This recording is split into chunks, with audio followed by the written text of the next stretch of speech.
Hey guys, thanks for clicking on this video. In today's video, I'm going to be doing a deck profile on the Kingdom of Silvermoore. Now, I have built many different versions of decks in the past, and I've only built a few for the Kingdom of Silvermoore, but I do believe that this is one of the best renditions that you can have if you're purely trying to use the Kingdom of Silvermoore. So let me go ahead and set the deck a little bit closer to the camera, and then I will grab off the sets as I go through them, and I will explain the cards as I go through. For starters, I run 3 Frontline Warriors. One of them I do have in the foil edition. It's kind of hard to see with all the reflections going on. Hey, this is Tyler from the future. I am editing this video and realizing what I just said is completely crazy. You should be able to see a foil card with plenty of sunlight. The issue is because I have it in a card sleeve, that can sometimes hinder the ability for the card to be a foil and see it reflective. Anyways, back to the video. This is a great card draw card, and it is phase 2 with a lot of health, and it does have defensive, so I run 3 of these. Next, probably one of the best cards for this kingdom is Silvermoore Gates. This has defensive and bleed with 1400 health, and it makes your cards cost -2 magicka. So running 3 of these, you can build a very impenetrable board state, giving you the ability to bring out those essential cards that you need to deal the lethal attack damage that you need to do. Next, a very essential card, especially when paired with the first 2 cards that I've shown in the game, or shown in this video so far, is Chainmail Maker. Chainmail Maker at the end of every single one of your turns will give your cards that have bleed plus 200 health, or your cards that have defensive and bleed plus 300 health. And so this wall can continue to grow, especially if your opponent's kind of taking their time to do their own thing, play tokens or get some spells set up, and eventually you can just get to a point where they're just gonna have to chip away, but you're gonna have the opportunity to get cards that you need. So I run 3 of those. I should mention that this is a 40 card deck as well. Next is Silvermoore Saint. I run 3 of these. This is great for pulling out some essential neutral cards, giving you a magicka bonus, and also giving some cards that have defensive, a potential attack ability, or give them some attack as well, which is really needed in the Kingdom of Silvermoore because that is a weakness of theirs. Next, I run 3 more Craftsmen. I run 3 of these because these are a really good card draw spell, and they also are a card draw battle card. And then they also do give a battle card plus 100 attack, plus 200 health. So again, building the board state, but giving you the ability to generate some attack damage that you really need with this kingdom. Next, I do run 3 new recruits, partly because this is just, excuse me, a good phase 1 card to have. Even though the stats aren't the best, it's good just to have a body out there. And on top of that too, the fact that it can make your Silvermoore battle cards with bleed cost -1 less. Anything that you can do to make your cards cost less, the better it is. Next, I have 2 capped rams. This is kind of a secondary win condition where if your opponent that you're playing against is starting to build a board state, or they have some cheeky cards out there, you can play capped rams, and it gives you the ability to chip around and destroy your opponent's sacred. I also run 2 Zima the Jousters. This card, because it is a phase 3, costs a little bit too much, but Silvermoore really needs the ability to deal some high attack damage, and so having 2 Zima the Jousters, and it does make your bleed battle cards gain health at the end of every turn. This is kind of a good card that can build your board state and give you that essential attack damage that you really need, so there's 2 of those.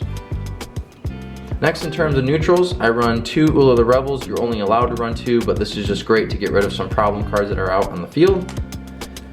Because I was building multiple decks, I only had 2 Temple Teachers available. If I had 3, I would run 3 instead.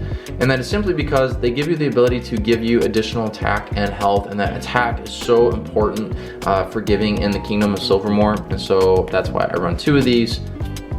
I guess I should make up for it by, I do run 1 Outpost Tower to kind of give me that 3rd neutral battle card that's giving me the ability to look through my fortress. And then lastly, this is kind of just a random card, but I have found it really important in every game that I have personally used this deck, or that I've seen people use this deck, and that's Skilled Worker. Especially for the Sword of Tana Sacred, I really like being able to give that Sacred plus 600 health to keep that Sacred alive just a smidge longer.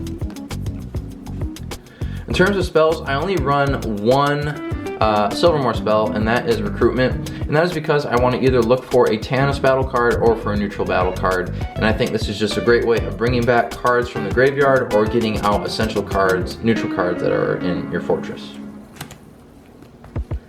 This kingdom really needs a lot of attack help, and so I run 2 Empowers, and this is just a staple spell that you want to run in any deck, which is why I run 2. Again, because I was building multiple decks, I didn't have 3. If I did have 3, I would run 3. So to make up for that, I do run 1 Unknown Power. And then lastly, to round off the spells, I do run 1 Divine Wisdom. There are not a whole lot of spells used in the game right now, and I think that will be fixed when set 3 comes out. But I do think it is good to have at least 1 or 2 answers to some spells in the game, and so that's why I like to have at least 1. And partly too, it might throw your opponent off because they might not know you're running that. They might think you're running defensive or Earthquake, for example, to protect your defensive cards. In terms of tokens, again, I was partially building on what I had available. I think if I had the option, I would actually use Master's Table or the Token 4. But these do a really good job, and I've seen this deck perform really well. I run 3 3s. I run 1 Flag, which isn't too bad. It does cost 4, but it gives you 3 Magicka, which is certainly a nice help. Sorry, that is not focusing at the moment. And then I run 1 Nanny-Go. This is great because for any dead cards that you get in your hand, specifically tokens, gives you the ability to generate some extra Magicka. So I do think this deck could maybe be reworked a smidge, maybe put a couple extra tokens and take out some battle cards that aren't the best, but I have found this to be a great build so far. And then lastly, in terms of Sacreds, again, I'm building with what I have available, so I would switch out a couple of these Sacreds, but these are the 5 that I run in my Sacred deck. I run Marketplace, Shwall Waterfall, Armor of Tanis, Sword of Tanis, and Skylight Fountain. Now, when you're playing with this deck, you definitely want Sword of Tanis as your phase 2 and Skylight Fountain as your phase 3. Giving your opponent the ability to choose these 3. Now, however, I made the mistake of leaving the Sacred in my Sacred deck, and this card is terrible in general, and it is really bad as your first Sacred because it is essentially a dead card, and I did not realize that when I last played with this card, so I would take this one out. But other than that, I really like all these Sacreds, and honestly, I really like how this deck plays. I think it is an awesome Sacred. To end this video, I do want to end with a Bible talk, and I'm going to reference the book of Ecclesiastes yet again. If you watch my videos, you know I like to do Bible talks at the end of my videos, and I really love the book of Ecclesiastes. Recently, when I read this morning, the book of Ecclesiastes was talking about how wisdom, it just changes the overall character of a person, that their face is not as hard, was what it specifically said. And what that kind of showed is that as we continue to grow, as we continue to learn, especially as we learn to walk in wisdom, it kind of reminds me of what I think 1 Thessalonians talks about, where it's just being patient and kind and quiet and gentle. And it doesn't mean to be a Christian you have to be quiet and you know, whatever that means, but there is just a certain way of walking in wisdom where someone can see you or they can hear about you, and there's like, that person seems like they're just a really nice quality person just because they're so gentle and they're so wise and they're so patient. So I guess it's just a challenge for us to learn to walk in wisdom and try to fully embody what that looks like. Anything that I want you to know about is in the description box below. And whatever time of the day that you're watching this, whether it be the morning, evening, or night, thanks for watching.